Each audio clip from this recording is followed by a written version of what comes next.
ਇੱਕ ਵਾਰੀ ਝੁੰਪੜੀ ਵਿੱਚ ਰਹਿਣ ਵਾਲਾ ਇਹ ਲੜਕਾ ਅੱਜ ਇੱਕ ਬੜੀ ਕੰਪਨੀ ਵਿੱਚ ਅਫੀਸਰ ਬਣ ਕੇ ਬੈਠਾ ਹੈ। ਪਰ ਇਸ ਕਾਮਯਾਬੀ ਦੇ ਪਿੱਛੇ ਇੱਕ ਹੌਸਲੇ ਭਰੀ ਜੰਗ ਛੁਪੀ ਹੋਈ ਹੈ।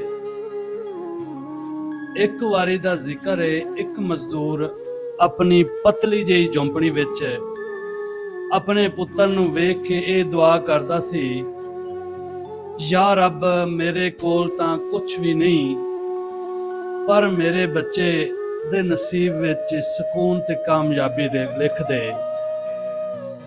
ਉਹ ਪੁੱਤਰ ਗੱਡੀ, ਮੋਬਾਈਲ ਤੇ ਫੈਸ਼ਨ ਤੋਂ ਦੂਰ ਪਰ ਕਿਤਾਬ ਸੀਨੇ ਨਾਲ ਲਾ ਕੇ ਹਰ ਰੋਜ਼ ਸਕੂਲ ਜਾਂਦਾ ਸੀ ਤੇ ਨਾਲ ਨਾ ਚੱਪਲ ਪੈਰੀ ਤੇ ਨਾ ਬਸਤਾ। ਪਰ ਹੌਸਲੇ ਉਹਨਾਂ ਲੋਕਾਂ ਤੋਂ ਵੱਧ ਕੇ ਸੀ ਜੋ ਇਹ ਸਭ ਕੁਝ ਰੱਖਦੇ ਸੀ।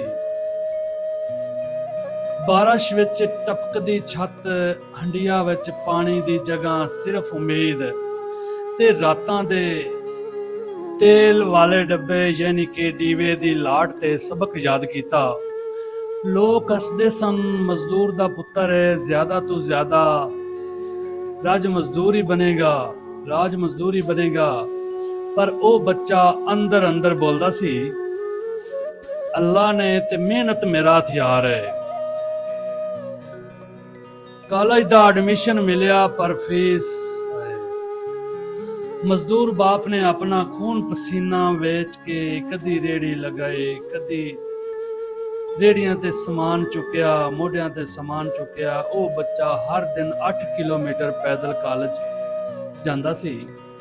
ਇੱਕ ਵੀ ਦਿਨ ਕਲਾਸ ਨਹੀਂ ਛੱਡੀ, ਨਾ ਬਿਮਾਰੀ ਵਿੱਚ ਤੇ ਨਾ ਭੁੱਖ ਵਿੱਚ। ਅੱਜ ਉਹਨਾਂ ਦੀ ਝੌਂਪੜੀ ਵਿੱਚ ਟੀਵੀ ਇਹ, ਪਰ ਸਭ ਤੋਂ ਵੱਡੀ ਗੱਲ ਉਹ ਦੀਵਾਰਾਂ ਕਾਮਯਾਬੀ ਦੀਆਂ ਤਸਵੀਰਾਂ ਨਾਲ ਸਜੀਆਂ ਹੋਈਆਂ ਨੇ।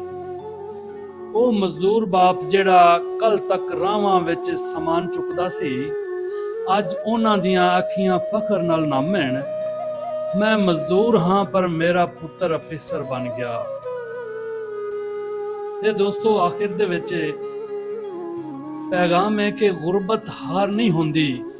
ਜੇ ਹੌਸਲੇ ਹੋਣ ਤੇ ਮਾਂ-ਬਾਪ ਦੀਆਂ ਦੁਆਵਾਂ ਨਾਲ ਹੋਣ ਤਾਂ ਝੋਪੜੀਆਂ ਤੋਂ ਵੀ ਮੱਲ ਬਣਾਏ ਜਾ ਸਕਦੇ ਨੇ।